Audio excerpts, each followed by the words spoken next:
নির্বাচনী উত্তাপে পারদ যত চড়ছে বীরভূম জুড়ে ততই বাড়ছে রাজনৈতিক তৎপরতা। 15 এপ্রিল বৈশাখে তপ্ত দুপুরে ইলামবাজারে তৃণমূল কংগ্রেসের হয়ে প্রচারে ঝড় তুলেন ঘাটালের বিধায়ক তথা টলিউড সুপারস্টার দেব।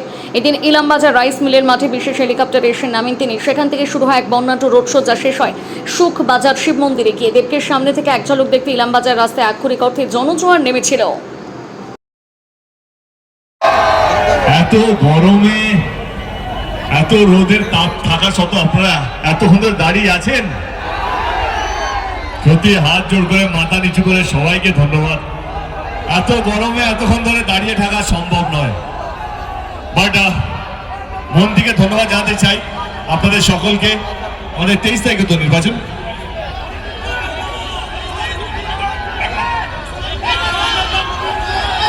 আমাদের ইলামবাজারে 23 তারিখে নির্বাচন। আমি কেষ্টদা এবং চাঁদুদার সমর্থনে আপনাদের কাছে এসেছি। আপনাদের যদি মনে হয় আমার দল এবং আমার দলের প্রত্যেকটা কর্মী, কেষ্টদা এবং এখানকার প্রত্যেকটা কর্মী আপনাদের হয়ে কাজ করতে পেরেছে, তাহলে 23 তারিখে আপনাদের ভোট এবং আপনাদের আশীর্বাদ এবং আপনাদের দোয়া আমি আমার প্রার্থী চাঁদুদার প্রতি চাইতে এসেছি আপনাদের কাছে। 23 তারিখে ইভিএম মেশিনে 1 নম্বর বাটন টিপে চাঁদুদা এবং আমাদের দলের হাতটা শক্ত করবেন। ভালো থাকবেন সবাই, থ্যাংক ইউ সো মাচ। দেখা হবে, চলো গাড়িটা চলো, গাড়িটা মুখ করো।